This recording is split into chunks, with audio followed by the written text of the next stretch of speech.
You're listening to an Airwave Media Podcast.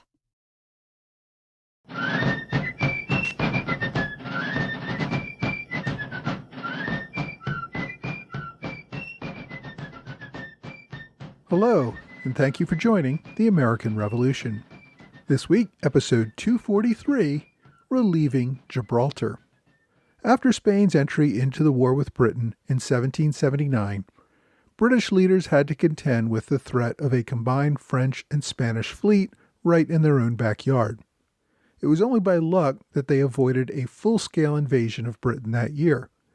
The combined French and Spanish fleets continued to pose a grave threat to Britain. One of the main reasons that Spain entered the war was to regain possession of several territories that had lost to Britain in earlier wars. These included Minorca in the Mediterranean, the Floridas in the West Indies, but probably the most galling for Spain was the British possession of Gibraltar, a mountainous region at the southern tip of Spain itself. Britain used control of Gibraltar to regulate the movement of ships in and out of the Mediterranean. Britain, in cooperation with the Dutch, had first captured Gibraltar in 1704 during the War of Spanish Succession.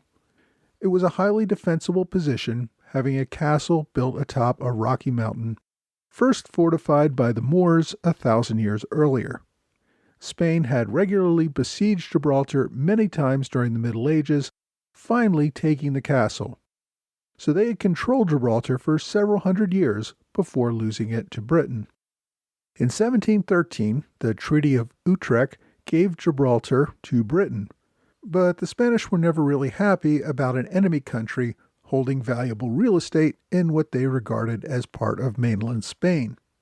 During the next Anglo-Spanish War in 1727, Spain launched an all-out attempt to dislodge the British, but were once again unsuccessful. Following that war, Spain built a line of fortifications around Gibraltar, cutting it off from the rest of mainland Spain. During the War of Jenkins' Ear in 1739, the Spanish once again attempted to take back Gibraltar, but once again the British defenses held. When Spain signed the Treaty of Aranjuez in 1779 with France, making its entry into the latest war with Britain, the first stated goal in that treaty was to take back Gibraltar once and for all. France agreed that it would not end the war until Spain took back Gibraltar. As I said, for the prior half-century, Spain had used its army to cut off all access from Gibraltar to the rest of Spain to the north. But the dominance of the British Navy allowed Britain to resupply Gibraltar by sea, just as they did many of their island colonies. The British left a relatively large garrison of regulars at Gibraltar, even in peacetime. More than 5,000 regulars occupied the rock before the war began. That was more than 10% of the entire British Army worldwide. When the war in America began, George III, who was also Elector of Hanover, deployed several regiments of Hanoverian soldiers to Gibraltar in order to free up British regulars for America, but without reducing the overall garrison numbers at Gibraltar. After Spain formed its alliance with France in April of 1779, it began its latest siege of Gibraltar in June.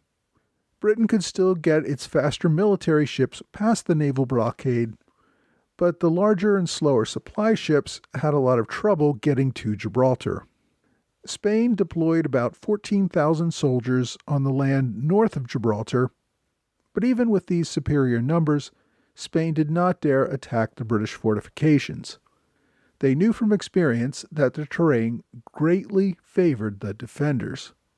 The British had built up those fortifications, making use of centuries-old defenses atop the Rock of Gibraltar, which rose more than a quarter mile above the ground and defended all possible passages to the top with well-placed artillery.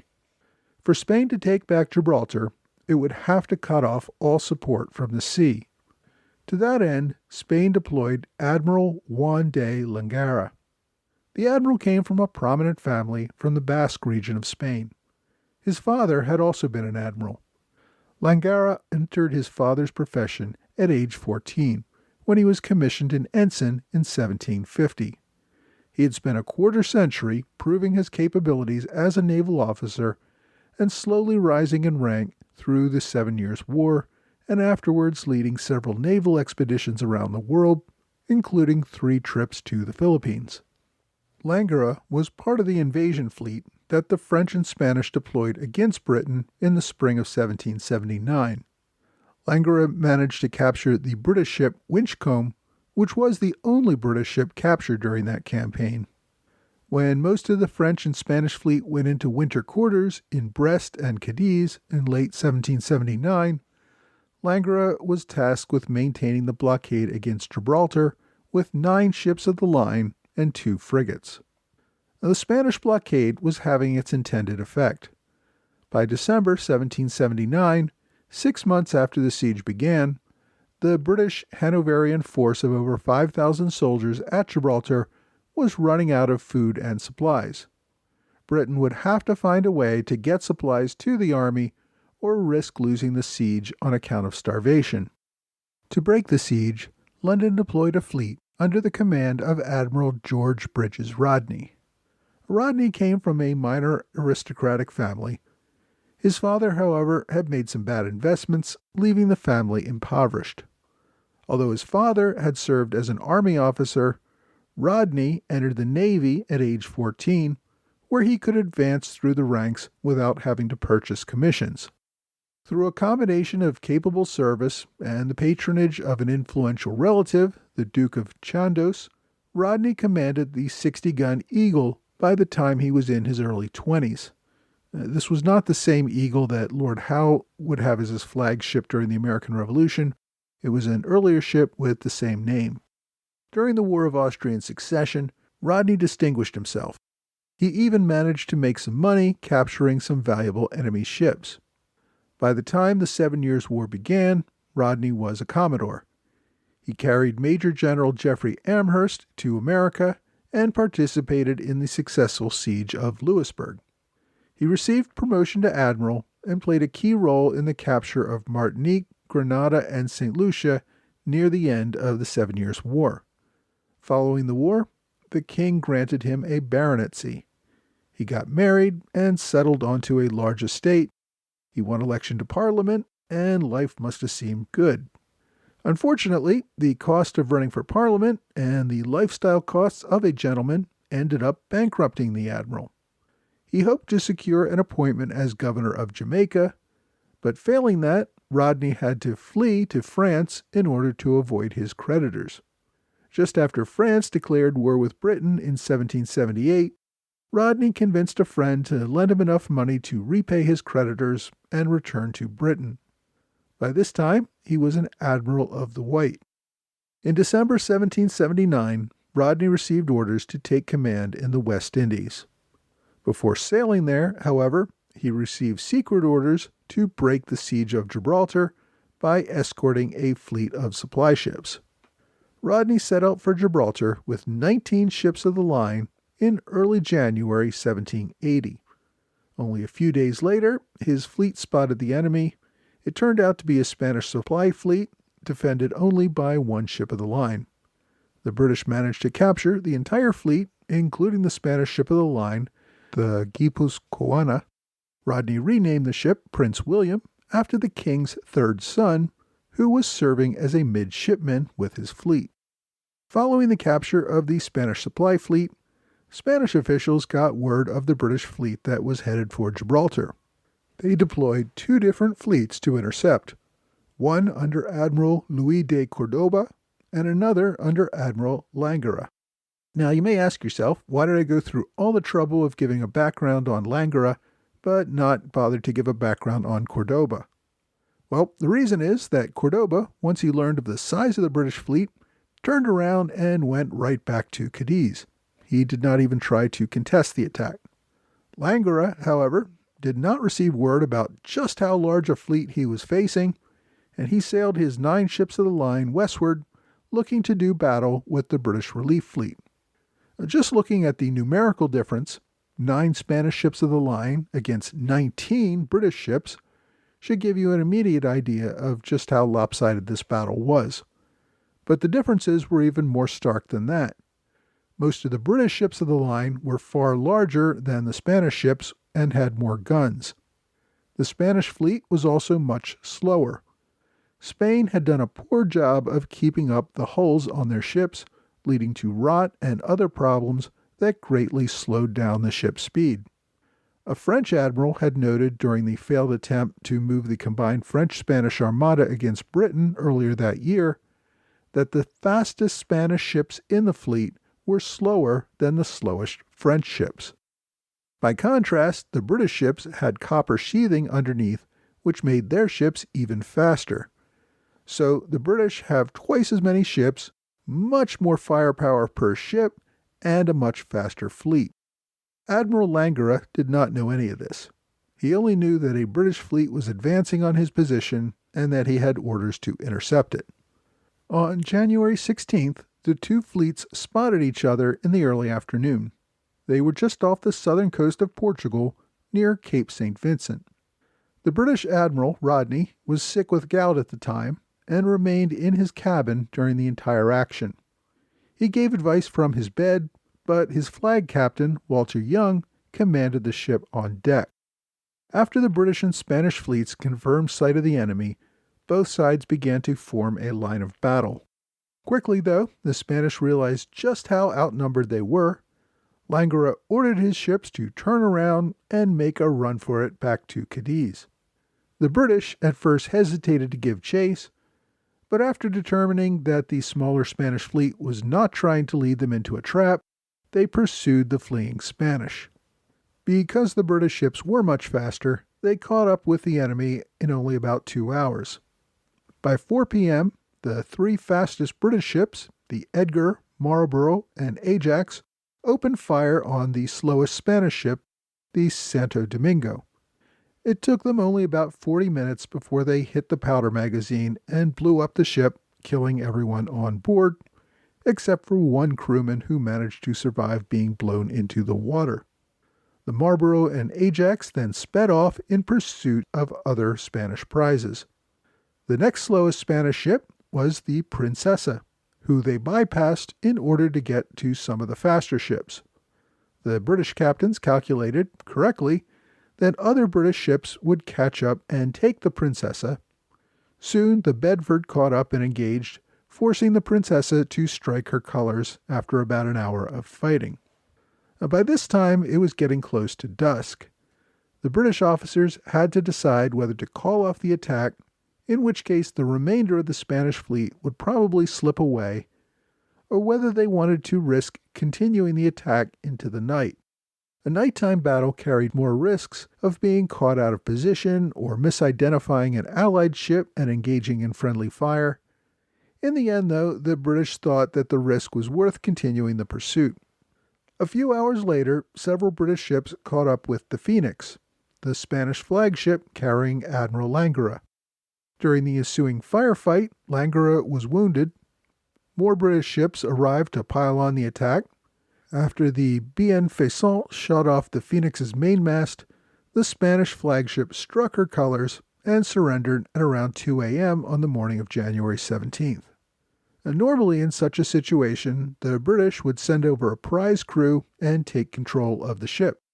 However, the Bienfaisant had a raging smallpox epidemic aboard ship. The British captain informed the Spanish of this case and told them that rather than sending over a prize crew that might infect the Spanish, he would allow them parole to continue sailing their own ship.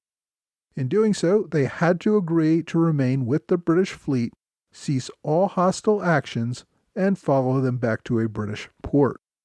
Rather than risk smallpox infection by the prize crew, the Spanish agreed to these terms. Over the course of the rest of the night, the British ships found and attacked the Diligente, the San Eugenio, and the San Julian. After midnight, the British 80-gun ship, the Alcides, caught up with the 74-gun Spanish Minorca. Although a little smaller, the Minorca managed to get in a fortunate shot which toppled the Alcides' mainmast. By that time, though, the smaller 32-gun British frigate Apollo had also entered the battle. While probably too small to capture the Minorca on its own, it managed to keep the Spanish ship engaged until the 80-gun flagship Sandwich, sailing toward the sound of cannon fire, arrived on the scene around 2 a.m. and forced the Minorca's surrender. By dawn, the British had managed to capture 6 of the 9 Spanish ships of the line. The remainder of the fleet managed to make it back to Cadiz. Even so, the British were not in the clear yet. Prize crews aboard several of the damaged Spanish ships were close to the shore, with a strong breeze blowing them toward the land. The British gave up on one of the badly damaged ships, the San Julian, and by late morning they grounded the ship on the shore and abandoned her. The captured San Eugenio faced a similar fate. According to British accounts, they grounded the ship around noon. However, the ship was not so damaged that the Spanish were able to recover the ship later and return it to service. Spanish sources tell a different story, saying that the Spanish crew overwhelmed the British prize crew and retook control of the ship. The victorious British convoy continued on to Gibraltar with the supply ships. They chased away a few smaller Spanish ships guarding the coast near Gibraltar. Even without any naval opposition, entry into Gibraltar was difficult. Gale force winds battered the already battle-damaged ships trying to make their way into Gibraltar while avoiding Spanish coastal artillery. Most of the fleet arrived at Gibraltar on January 19th, 2 days after the battle, although Rodney's flagship, the Sandwich, made a stop in Tangiers before arriving on the 26th. The supply ships saved the garrison at Gibraltar from starvation. The additional food, munitions, and over 1,000 reinforcements would secure the fortress for at least another year. During the relief, Spanish Admiral Cordoba still had 24 French and Spanish ships of the line under his command at Cadiz. He could have pursued the smaller and damaged British fleet, but for reasons I don't fully understand, he remained in port. The result was a great victory for Britain. The Spanish lost over 2,500 men killed, wounded, or captured, while the British suffered only 32 killed and 102 wounded. The British leadership celebrated news of the lopsided naval victory, and Admiral Rodney became the toast of London. Both houses of Parliament passed resolutions thanking the Admiral for his service. Admirals Lord Howe and Keppel honored him in public speeches. The ministry offered a more tangible thanks in the form of a lifetime pension of 2,000 guineas. Although Rodney remained at sea, 8 months later, voters in Westminster elected him to the House of Commons by the highest popular vote of that year's election. 2 years later, after returning to Britain, Rodney would also receive the title of Baron. The success of the fleet's increased speed due to the use of copper sheathing also led the Navy to make greater use of that technology on more Navy ships. The technology had been around for decades, but officials had been uncertain that the improvements justified the cost. The success at Cape Vincent convinced everyone of its value. Meanwhile, Rodney remained with his fleet at Gibraltar as they completed the repairs on their ships. Once ready, the fleet sailed straight for the West Indies as originally planned, and we'll pick up those exploits in a future episode. The captured Spanish Admiral Langara would receive parole and would return to duty in Spain rather quickly. He received no blame for the loss, given that he was badly outgunned. Rather, he was praised for his efforts in engaging the superior force. He would continue in service with a new ship. After the war, he would eventually become Captain General of the Spanish fleet and later serve as Minister of the Navy. His captured Spanish flagship, the Phoenix, was renamed the Gibraltar and entered British service. The newly renamed 80-gun ship of the line would sail to Plymouth to be completely refitted and would remain in service for more than half a century, seeing extensive service throughout the Napoleonic Wars. Admiral Cordoba, who avoided battle entirely, did not seem to suffer any backlash as a result. Instead, a few weeks after the battle, the king appointed the 73-year-old admiral the Director General of the Spanish Navy. This appears to be one of those battles where everyone gets a participation trophy. The naval battle at Cape St. Vincent, sometimes called the Midnight Battle, since most of it was fought over the course of the night, It gave the British a much-needed decisive naval victory, which helped morale in London. It also provided much-needed relief to Gibraltar, which was stocked up to continue resisting the Spanish siege. Next week, the British face a new challenge in the League of Armed Neutrals, and also launch an attack in Central America against Spanish forces there.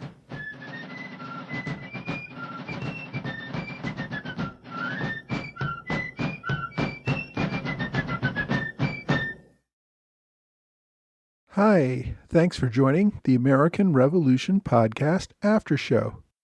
Thanks to my Patreon supporters in the Alexander Hamilton Club, Trey Nance, George Davis, and Mike Hager, and to Robert Morris Circle supporter Knox Press.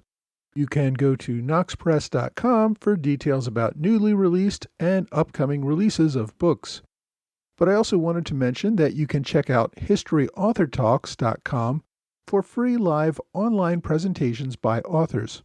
It's another great source of free quality content about the American Revolution. If you want to help me cover the costs of this podcast, you can make a donation to Patreon for as little as $2 per month. Just go to patreon.com, search for American Revolution Podcast, and make a pledge. Every little bit really does help. If you don't like making ongoing commitments, you can also make a one-time gift via PayPal, Venmo, or a few other options, all of which are available on my website at www.amrevpodcast.com. So, last weekend I had a great time at the Conference of the American Revolution in Williamsburg, Virginia. It was a great chance to connect with some amazing historians and also a few fans of this podcast. I actually learned quite a bit. The next live event that's up for me is in Quakertown, Pennsylvania. Nathan's Papers is holding an Authors of the American Revolution Congress from noon to 5 on April 23rd. The theme of this year's Congress is Revolutionary Storytelling, Reading Beyond the History Books. I'm actually going to do a presentation there discussing how podcasting makes a great medium for history. Also appearing at the event are Christian McBurney and David O. Stewart, both of whom have appeared as guests on this podcast. Also, Selena Baker, Lars Hedbor, Kirsten Marcel, Bruce Maladay, and Samantha Wilcoxon.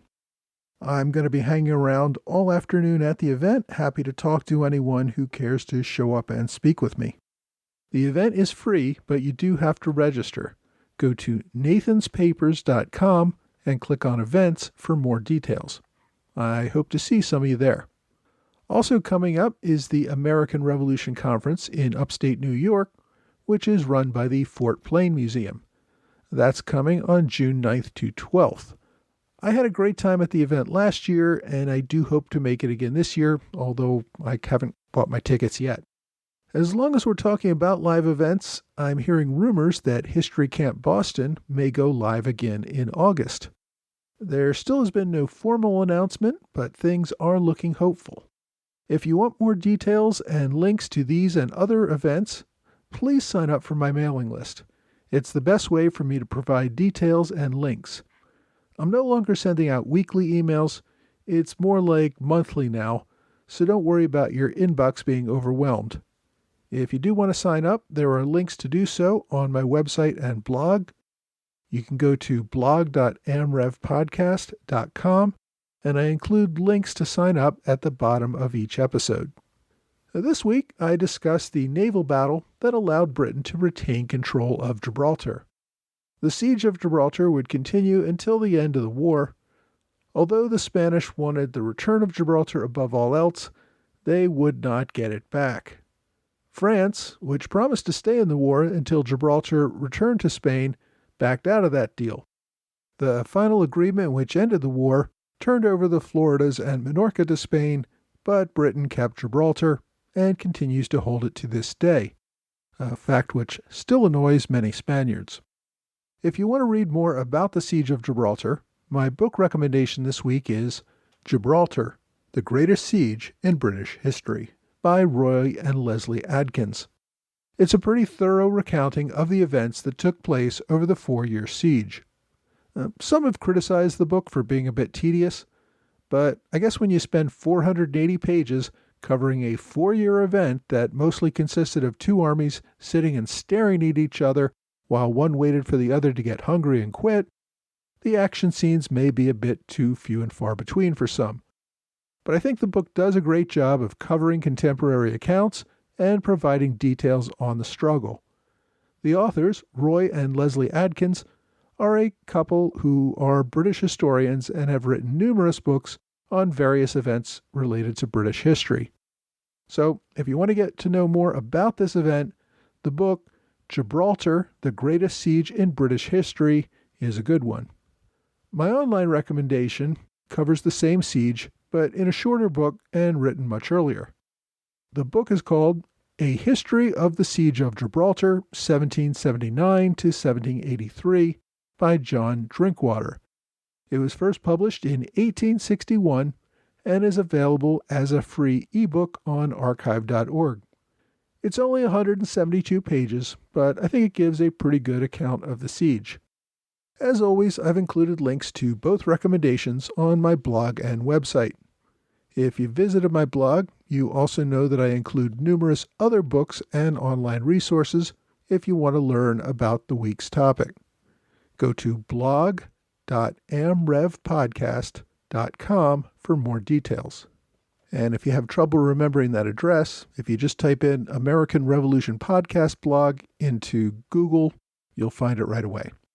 My question this week asks, in American culture and popular consciousness, the 1773 Boston Tea Party has been immortalized, but the similar Gaspee affair from a year prior is relatively obscure. What led to this difference in remembrance between the two events?